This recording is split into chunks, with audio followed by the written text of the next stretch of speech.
वक़्त भी गुजरात, मंडी ये हमारा रीजन, गुजरांवाला इसको कह लें, ये लोग मौजूद हैं। और जब जिस जगह पे मौजूद हैं वो इटली है, स्पेन है, फ्रांस है, वहाँ पे बहुत ज़्यादा तादाद है। पहले कुछ साल पहले अगर हम देखें तो उस टाइम जो है वो 2-3 लाख और 2 लाख में भी जो है वो डंकी होती थी कि यूरोप में यूनान रास्ते इटली जाते थे लोग। अब क्या समझते हैं, पैसे की वैल्यू कम हो गई है, क्योंकि पिछले दिनों जब ये मवाद हुई लीबिया के जो रास्ते गए थे तो मैंने काफ़ी प्रोग्राम भी किए उस पर, तो 28-28 लाख रुपया जो दे चुके थे, ये नहीं कि बाद में दे, लड़के फंसे हुए थे। फिर जो बाद में जब ये बात हुई उसके बाद जो है वो दोस्तों ने भी कॉल की कि आप उनको वापस बुला लें और रब्ता भी हुआ, लेकिन वो आना नहीं चाहते थे कि हमने नहीं आना। वो लोग हैं वहाँ पे जो उनको कह रहे होते हैं जी आप इंतजार करें, या क्या पैसों के मामला होते हैं, वो वापस क्यों नहीं आते जब पता भी है कि इतने सैकड़ों की तादाद में लोग जो है वो मर चुके हैं। आपका मेज़बान रुस्तम अली, और आज एक इन्फॉर्मेटिव वीडियो लेकर आपकी खिदमत में हाज़िर हुआ हूँ। मेरे साथ आप देख रहे हैं एडवोकेट साजिद हुसैन साहब, और इस वक्त मैं मौजूद हूँ मंडी बाउलदीन पंजाब सेंटर यूरोपैक्स उनके ऑफिस में। और आपको पता है कि मंडी बाउलदीन और गुजरात में एक ट्रेंड है डंकी का, और एक और ट्रेंड है डन वीज़ा, तो उसी बारे में आज बात करेंगे। और ये वीडियो जो है वो बहुत अहम है इन दोनों इजला के लिए, डंकी के मामलात और डन वीज़ा के मामलात। बाकी मज़ीद जो मालूमात हैं वो साजिद साहब हमें देंगे जी। क्या अच्छा नाजरीन को आप मुख्तसर तारुफ प्रोग्राम का मकसद बता दें। देखिए जी, मैं एडवोकेट हूँ, साजिद हुसैन नाम है, और यूके में 15 साल इमिग्रेशन का काम किया है। उसके बाद यूरोप में कुछ कंपनी है, यूरोपैक्स के नाम से, SRL रोमानिया में भी है। अब मंडी बाउलदीन से पहले एक हमारा ऑफिस जो है वो DHA फेज़ 1 लाहौर में है।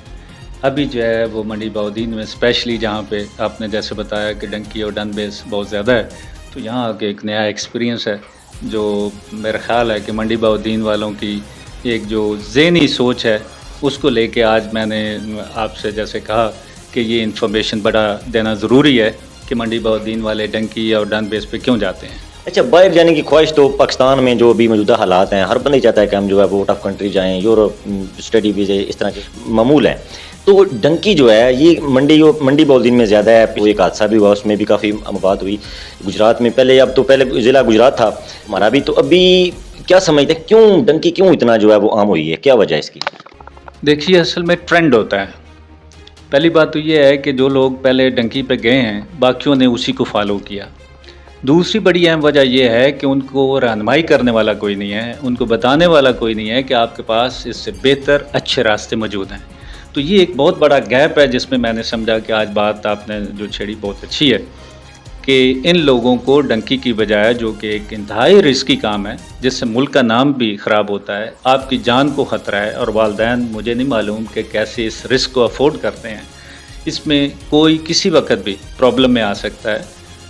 ये नहीं है कि लोग नहीं जाते, लोग हमेशा से, माइग्रेशन हमेशा से दुनिया में रही है। हिजरत तो सबको पता है, पूरी दुनिया में इधर से उधर लोग आते जाते रहे, लेकिन जब क़वानीन सख्त हो जाएं, जब आप ख़तरों से गुजरते हुए जाएं, तो आपको सोचना चाहिए कि ये रास्ता बेहतर है या इससे भी कोई बेहतर रास्ता मौजूद है। तो मैं ये समझता हूँ कि डंकी जो है वो कुछ साल पहले अगर हम देखें तो उस टाइम जो है वो 2-3 लाख और 2 लाख में भी जो है वो डंकी होती थी कि यूरोप में यूनान रास्ते इटली जाते थे लोग।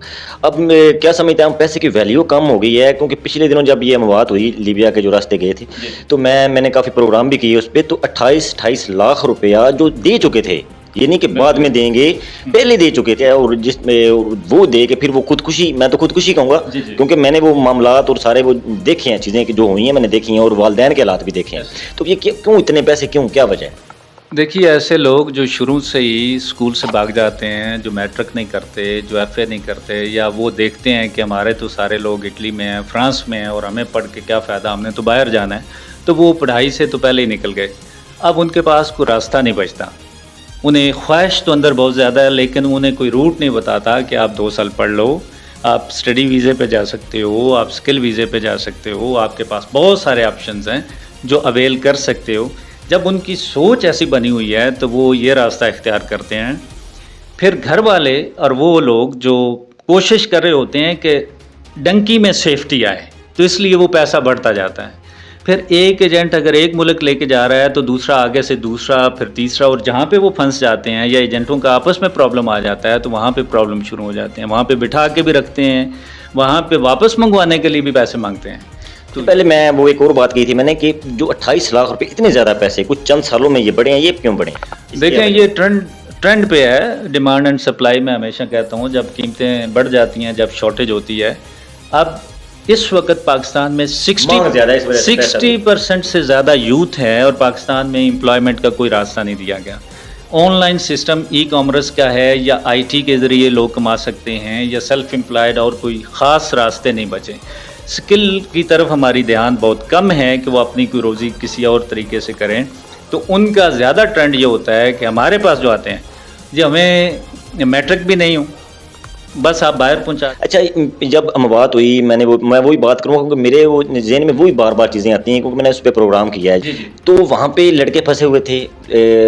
پھر جو بعد میں جب یہ بات ہوئی اس کے بعد جو ہے وہ دوستوں نے بھی کال کی کہ آپ ان کو واپس بلا لیں اور رابطہ بھی ہوا, لیکن وہ آنا نہیں چاہتے تھے کہ ہم نے نہیں آنا, اور وہ انتظار کر رہے تھے کہ ہمیں کوئی نیا جو ہے وہ کوئی جگاڑ ہی کہوں گا, جگاڑ لگے گا. اب وہ کون لوگ ہیں وہاں پہ جو ان کو کہہ رہے ہوتے ہیں جی آپ انتظار کریں, یا کہ پیسوں کے معاملات ہوتے ہیں, وہ واپس کیوں نہیں آتے جب پتہ بھی ہے کہ اتنے سینکڑوں کی تعداد میں لوگ جو ہے وہ مر چکے ہیں. دیکھیں جو لگا کے جاتا ہے وہ کہتا ہے جی پاکستان سے بھی آج کل حالات ایسے ہیں کہ وہ سمجھتے ہیں کہ پاکستان میں رہ کے کیا کرنا, جب جان ہی جانی ہے تو اس کے لیے ہم ذرا یورپ کے لیے کیوں نہ وہ مار کھائیں. بہرحال یہ ایک سٹگما ہے, اس کو ذہنی بیماری سمجھ لیں جو ہم نے کریٹ کی ہے, اور وہ صرف اس علاقے کے اوپر ہے. یہ ڈنکی کے معاملات آپ نے مختلف جو اضلاع جو ہیں وہ وزٹ کیے ہیں, مختلف ممالک میں آپ گئے ہیں, تو یہ کن اضلاع میں آپ نے زیادہ پائے؟ دیکھیں جی باہر تو جائیں تو وہ پوچھتے ہیں کہ گجرات منڈی بہودین کیا آپ کا ملک ہے, کیا آپ کا صوبہ ہے. اس حد تک ہم مشہور ہیں. اور سب سے زیادہ ڈنکی کے معاملات ہوں, امیگریشن اللیگل ہو, کوئی بھی طریقہ اڈاپٹ کریں, جگاڑ کے معاملے میں جو ہیں وہ پاکستان میں اس وقت بھی گجرات منڈی, یہ ہمارا ریجن گوجرانوالا اس کو کہہ لیں, یہ لوگ موجود ہیں. اور جب جس جگہ پہ موجود ہیں وہ اٹلی ہے, اسپین ہے, فرانس ہے, وہاں پہ بہت زیادہ تعداد ہے. اگر یورپ کے کسی اور حصے میں ان کو کہیں تو وہ یورپ ہی نہیں مانتے اس کو, وہ سمجھتے ہیں کہ یہاں ہی پہ یورپ ہے, اور وہاں پہ حالانکہ اگر اٹلی کی پے دیکھیں, منیمم ویج دیکھیں تو وہ بہت کم ہے. اس کے نسبت آپ جرمنی یا کسی اور ملک میں جائیں وہ نہیں جائیں گے, کیونکہ ان کی اکثریت پہلے ان کے چاچے بابے دوست وہ اسی طرح پہنچے ہوئے تھے, اب ان کو فالو کرتے ہوئے وہیں پہ جائیں گے. اچھا ناظرین, جو ہے وہ اس موضوع پہ بات کرتے ہوئے بھی جو ہے وہ یہ سوچنا پڑتا ہے کہ ان والدین کی دل آزاری نہ ہو جن کے لگتے جگر جو ہیں وہ ان کے بچے جو ہیں وہ سینکڑوں کی تعداد میں منڈی بہودین گجرات میں جو اموات ہوئی. لیکن میں نے پروگرام کیے تو ان پروگرامز کے بعد والدین کے یہی تھے کہ میں نے ان سے پوچھا, سوال کیا کہ آپ کیا رائے دیں گے, دوسرے لوگوں کو آپ کیا پیغام دینا چاہتے ہیں. تو انہوں نے یہی کہا کہ ہمارا تو جو نقصان ہونا تھا ہو چکا ہے, تو اب ہم یہی کہیں گے کہ یہ راستہ کوئی اختیار نہ کرے. تو میں سب کو پتہ ہے کہ یہ خودکشی ہے اور پیسے دے کے آپ خودکشی کر رہے ہیں. ایک اور جو سوال بڑا اہم بھی ہے اور آپ بچ بھی سکتے ہیں, یہ بہت بڑا فراڈ ہے.